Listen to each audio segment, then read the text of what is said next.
Hello दोस्तों, अजीब अनुभव में आपका स्वागत है। यह कहानी थोड़ी डरावनी, नरम दिल वाले इसे ना देखें। कहानी की शुरुआत में आर्यन और प्रिया को दिखाया जाता है, जो कि दिल्ली के एक युवा जोड़े हैं, जिन्होंने हमेशा एक ऐसे स्थान का सपना देखा था जहां समय धीमा हो जाए। एक ऐसा स्थान जहां वे शहरी जीवन की तेज रफ्तार से बच सकें। उन्हें ऐसा ही एक स्थान मिला पुरानी हवेली में, जो एक दूरस्थ गांव के दिल में बसी एक भव्य लेकिन शानदार हवेली थी। हवेली बीते युग की गवाही देती थी। इसके जर्जर चेहरे ने शानदार दिनों की कहानियां सुनाई।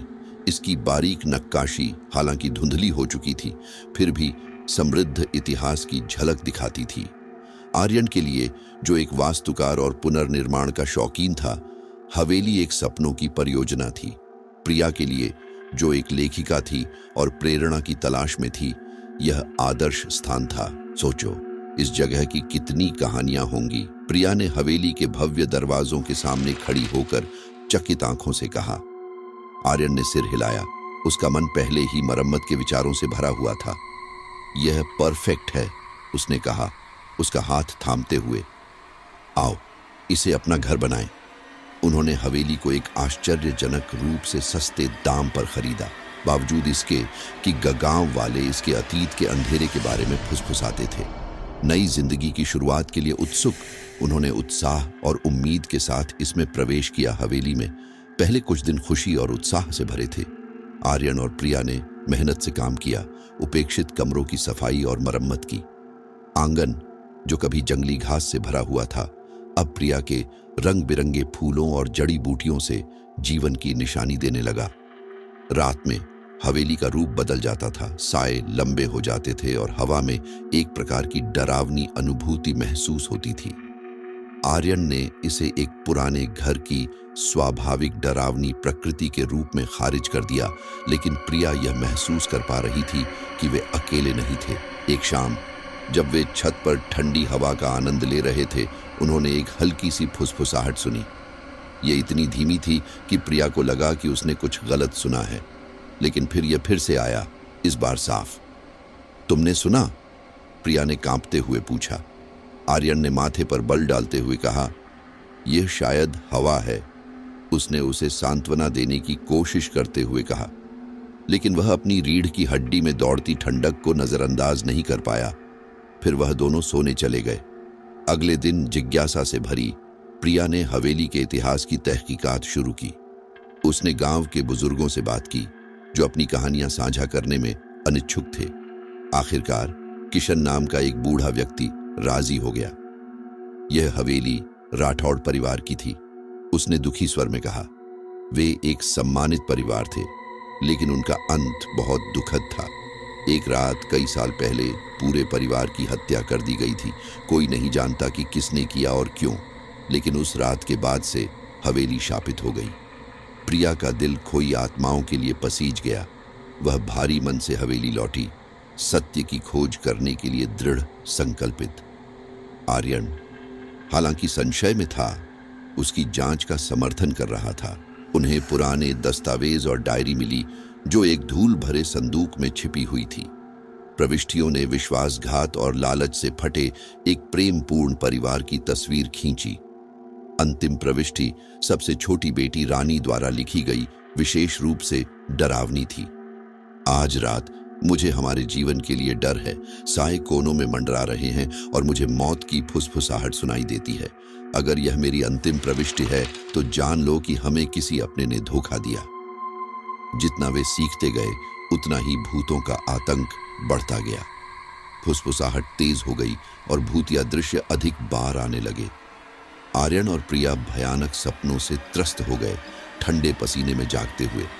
एक रात प्रिया ने देखा कि उनके बिस्तर के पैर के पास एक साया खड़ा है। यह एक जवान लड़की का साया था।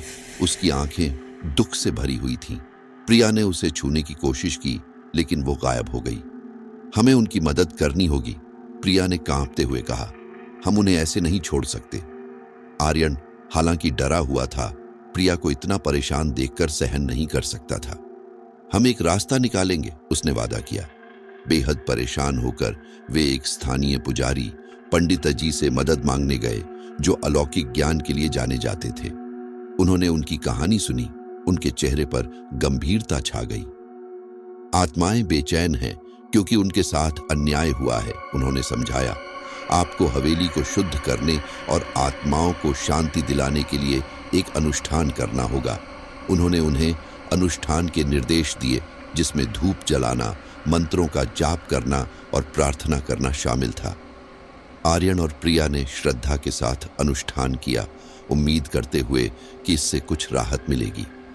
कुछ दिनों के लिए भूतिया घटनाएं थम गईं, लेकिन जल्द ही आत्माएं लौट आईं, पहले से भी अधिक उग्र।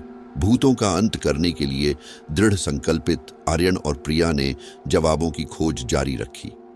उन्हें तहखाने में एक झूठी दीवार के पीछे एक छिपा कमरा मिला।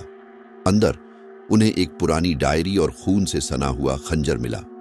डायरी परिवार के भरोसेमंद नौकर की थी, जिसे धोखा देने के लिए रिश्वत दी गई थी। उसकी अपराध बोध और पश्चाताप उसकी आखिरी चिट्ठी में थे, जिससे पता चला कि उसे धन और शक्ति का वादा किया गया था। राठौड़ परिवार की हत्या एक प्रतिद्वंद्वी परिवार द्वारा की गई थी, जो उनकी जमीन और दौलत के लिए भूखा था। जैसे ही वे अंतिम पृष्ठ पढ़ रहे थे, हवा और ठंडी हो गई और उन्होंने कमरे में एक उपस्थिति महसूस की। सबसे छोटी बेटी रानी की आत्मा उनके सामने प्रकट हुई। उसकी आंखों में आंसू थे। धन्यवाद, उसने फुसफुसाते हुए कहा। अब तुम सत्य जानते हो, कृपया हमें शांति दिलाओ।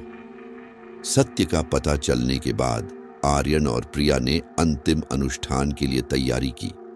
उन्होंने आवश्यक वस्त्र एकत्र किए और पंडित जी के निर्देशों का सावधानीपूर्वक पालन किया। जैसे ही उन्होंने मंत्रों का जाप किया, हवेली का वातावरण ऊर्जा से भर गया। अचानक तापमान गिर गया और राठौड़ परिवार की आत्माएं प्रकट हुईं। उनके साथ काले क्रूर आत्माएं भी थीं, जिन्होंने उनके साथ अन्याय किया था। एक तीव्र संघर्ष हुआ, जिसमें आर्यन और प्रिया बीच में फंसे थे। अपने प्रेम और दृढ़ संकल्प से शक्ति प्राप्त करते हुए उन्होंने अनुष्ठान पूरा किया। क्रूर आत्माओं को निष्कासित कर दिया गया और राठौड़ों की आत्माएं धीरे धीरे शांत होकर गायब होने लगीं। जैसे ही अंतिम आत्मा गायब हुई, हवेली पर एक शांति छा गई। भारीपन उठ गया और इसकी जगह एक शांतिपूर्ण वातावरण ने ले ली। आर्यन और प्रिया एक साथ खड़े थे, थके हुए लेकिन राहत महसूस कर रहे थे। हमने कर दिखाया, आर्यन ने कहा, प्रिया को कसकर गले लगाते हुए। प्रिया ने सिर हिलाया। राहत के आंसू उसकी आंखों से बह रहे थे। वे अब आखिरकार आराम कर सकते हैं।